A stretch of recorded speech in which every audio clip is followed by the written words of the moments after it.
Before this hearing even begins, one thing is already clear. This case has history. A lot of it. We're talking about a debt that started at over $20,000, multiple repayment agreements, repeated defaults, and a paper file so thick the judge literally calls it fat. On one side, we have Bank of America trying to enforce a long-running installment payment order. On the other, Deborah Hart, a woman who says she's been making her $250 monthly payments faithfully for years. But here's the problem. The bank claims she's fallen behind. Again, missed payments, disputed transactions, conflicting records, and a motion to completely cancel her payment agreement. So the question is Ms. Hart truly behind, or is this a paperwork mess that's unfairly putting her at risk? Let's break it down. Bank of America versus Deborah J. Hart. Deborah Hart is here at the courthouse. Ms. Hart, I'm not afraid to have you come in the courtroom. It's a public courtroom, but we often use the conference room, which gives us the opportunity to put the parties in a separate video breakout room with the attorney if necessary. So that attorney in this case is attorney Natasha Dixit, who's here on behalf of Bank of America. I said this file is fat. It's an old paper file with a lot of history in it. And I set this hearing because there have been several repayment agreements, defaults on repayment agreement, another request for a repayment agreement, another default. The original debt in this case was substantial. It was north of $20,000. Defendant plaintiff filed a motion back in the spring to set aside the installment payment agreement, alleging that the debt is currently about $8,302.03. So I scheduled a hearing on March 4th, and the plaintiff didn't show up. So I denied their motion to set aside the installment payment.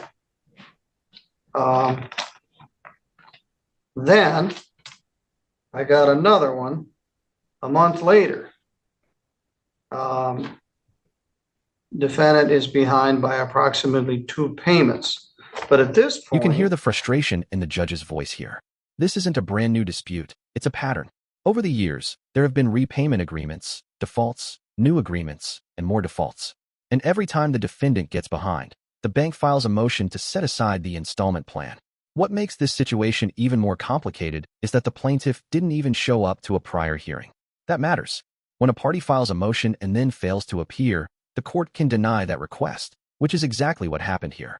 Now the arrears have dropped to around $7,795, which shows Ms. Hart has made significant progress, but the bank is still pushing the issue. So here's the big question. If someone is actively paying down their debt, should technical disputes really put their entire payment plan at risk? The arrearage is down to $7,072.03. So I set the matter for a hearing because it's very frustrating to set up a repayment agreement. She's 2 payments behind. They move to set it aside. They don't show up. A month later, they move to set it aside again, although it looks like payments have been made. Ms. Hart wrote a letter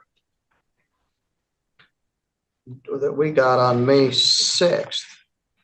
I have since received another order, the same complaint. I am making a $250 a month payment that was ordered in July of 2019. I do not know what they want. So I'm appealing this motion. So I set it for a hearing. Ms. Dixit, what's the current status? Yes, Judge. So the current status is, first of all, Judge, I wanted to start out by apologizing for the absence of last time. I had another attorney scheduled for this, but I think there was a mix-up and they did not appear for this, so I do apologize for that. So Ms. Hart does have a consent judgment, and through that she's making payments of $250 per month. As of today, Judge, she is still 2 payments behind for April and May.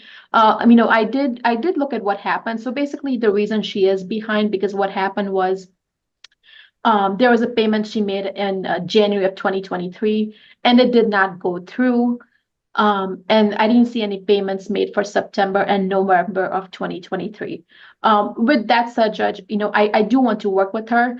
I'm not, I don't want to move to kind of set aside her payment arrangement. She does have a payment history. It just, we have a lot of files, Judge. So once they start falling behind one or two payments and, so on and so forth, we do, it is kind of like, automatic that we do request it set aside. So All I right, do well, want to work with, if I yeah, understand it, she missed a payment in September of 23 and January. And so they didn't get paid. So each month she makes a payment, it's a month behind. So is that why she shows as not having paid April and May because of those back payments? exactly, Judge, because, it does fall, yeah. So basically what happened was in January of 2023, she did make a payment, but it did not go through. Maybe it might have been, a funding issue, maybe not enough funds there. And I see that there was no payment made in September of 2023 and November of 2023. So all that combined, Judge, kind of just makes her further behind, basically. This part is critical to understand. The bank isn't saying Ms. Hart stopped paying entirely. They're saying certain payments didn't go through due to insufficient funds or missing transactions. And in the world of installment agreements, that matters. When even one payment fails, the account can fall 1 month behind, and every future payment gets applied to past balances instead of the current month. That's how someone can feel like they're paying on time, but still show up as delinquent on paper. But Ms. Hart insists she has bank statements proving the payments cleared. This is where documentation becomes everything. Courts rely on records, not memories. So now we've got a classic courtroom conflict. Bank records versus personal bank statements. Who do you think has the stronger case here? I mean, I would just ask Ms. Hart to kind of, make those payments on time. And if you don't see that it has not gone through, if you can just call us if you have any, questions about payments. So that is all, Judge. I mean, I do want to work with her, and I don't, I'm okay with her continuing this payment arrangement, but that's all I would ask. Excuse me, Judge, Your Yes, Honor. go ahead. I gave you all that paperwork or all those payments and showed you that like in January, I made a January 2nd payment. That was for the December payment. And like sometimes I have two payments in 1 month because I made. Now, she says it was January 23 that was in arrears, Yes, not January 24. Okay, well, I think you've got all of that. I've given you like the last 3 years. All right. So, when I was here the last time. Well, Yes, sometimes they're late, but I make them up. And I don't understand why funds don't go through because they do according to my bank. So I don't know where I don't that's have coming anything from. from 20. Well, it does appear you make the payment each month in 24, but she's claiming that there are some months that didn't get paid in 23. Yes, but I lined those all up and dated them and checked them of when they did come through, when they did pay. Well, I don't. Oh, wait a minute. I do have 23. So let's look. Yes, you got. No, I have January 2nd of 2024 paid December's payment. Right, but if you look back, I have all the payments through starting in 22, so I have, or 21, some of them. You didn't give me that. All I have starts. No, I did. The last time I was here, I brought a whole stack and they scanned them in. And All right, well, let's see. The thing is so fat. Oh, all right, here it is. Here it is. They did. So it's your contention that you're not behind. Correct. Now the tension really kicks in. Ms. Hart is adamant. She says she did not miss the September, November, or January payments. She even brought stacks of paperwork to prove it. The judge physically flips through the records in court, and guess what? He finds payments for the exact months the bank claimed were missing. That's a big moment. This isn't just about money anymore. It's about credibility. When a financial institution says payments weren't made, but the defendant's bank statements say otherwise, the court has to decide who's more reliable. And Ms. Hart's explanation about sending payments too early causing confusion? That's surprisingly common. Some systems don't properly credit early payments to the intended billing cycle. So now the judge has a decision to make: punish the defendant or protect her. And when Let's go through. She said the payment didn't go through. Well, according to all that statements, it did. Judge, if I may add, to be very specific, so on the payment from January 3rd of 2023, that did go through in the amount of 250. I'm referring to the one from January 23rd of 2023. So she made two payments in January of 2023, apparently to make up for December 2022 payment. The one from January 3rd of 2023 did go through. It has been applied. The one I'm referring to is from January 23rd of 2023. In the amount of 250, that's the one that did not go through. Well, it should be right in those records that he has. It went clear, so I don't know what the deal is. I show a payment of January 24th for $250. I don't show a payment of January 3rd. You're talking about this year, 24 or 23? 2023. All right, because that would, I don't know, I had that all. Oh, wait a minute. January 4th of 2023 is a $250 payment.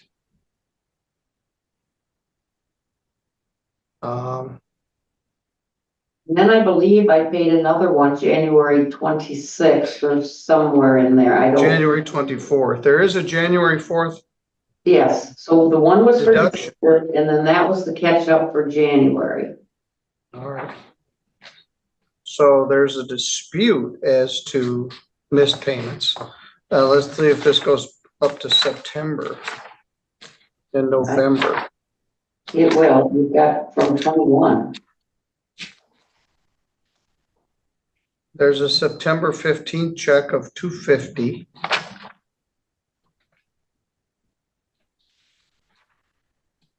There's an October 19th check of $250.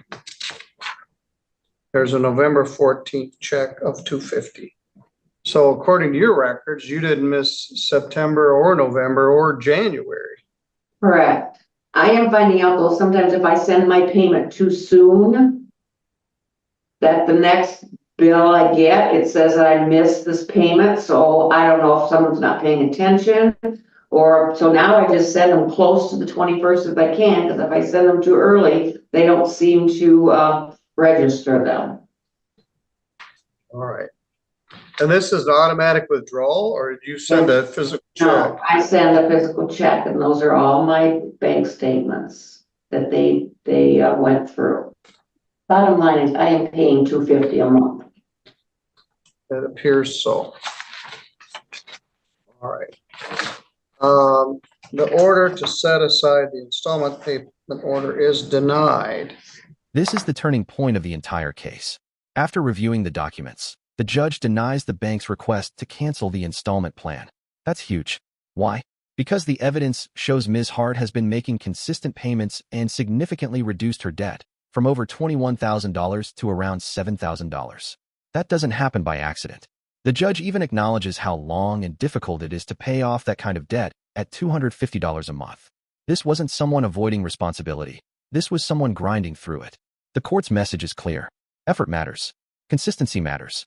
And documentation matters most of all. So ask yourself, should large institutions be held to the same standard of accuracy they expect from consumers?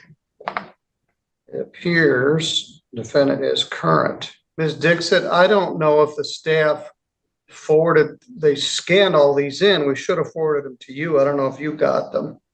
But and then none of this is under oath, but what she purports to be her bank statements shows that there were regular deductions, including the months that you say weren't paid. So, and she has been making payments through 2024. Yeah, Judge, I don't see that. The only thing I can say is for the January 23 of 2023, it came back as insufficient funds, so we couldn't process that any further. Now, if she does have something showing, I mean, I'm not sure what we can do. This is from September and November 2023. It will ultimately go to the final balance. If she claims she paid $750 and you claim she didn't, there's going to be a dispute when we get to the end of this. But at this point, I'm not going to set aside the installment payment order. I understand, Judge. So I understand that, Judge. I mean, if we have received those documents, I can send it to our accounting department and, maybe there's something they can figure I will, out. Ms. Hart, I will forward all of your documents to Ms. Dixit's firm. In the meantime, though, the motion to set aside installment payments is denied. In fact, they're not even really asking for it now. But it looks like you've got a years-long history of making these payments. You've reduced this debt from 21,000 to 7,000 by about 2/3, $250 a month. Takes a long time to pay off a $20,000 debt, but you've been making diligent payments. So I set this for a hearing to get everybody here in the same place at the same time. And we did accomplish what we needed to. All right, does anybody have any questions? No. No, just Ms. thank Hart, you. if you go out to the counter, I'll give you a copy of that order, and I will see that your documents get sent to the plaintiff. Great. Thank you. All right, thank you. You're good to go. Thank you. This case is a powerful reminder that financial disputes aren't always about refusal to pay. Sometimes they're about record-keeping, timing, and miscommunication. Deborah Hart spent years making monthly payments and reduced a massive debt by more than $14,000. When the bank claimed she was behind, she didn't argue. She brought proof. The judge reviewed the evidence, recognized her consistent efforts, and protected her installment agreement. That decision reinforced a key legal principle. Courts don't just look at numbers. They look at behavior, history, and good faith effort. So what do you think? Did justice prevail here? Or should the bank have pushed harder? If you found this case as shocking as we did, make sure to hit that like button, share your thoughts in the comments, and don't forget to subscribe for more jaw-dropping courtroom breakdowns.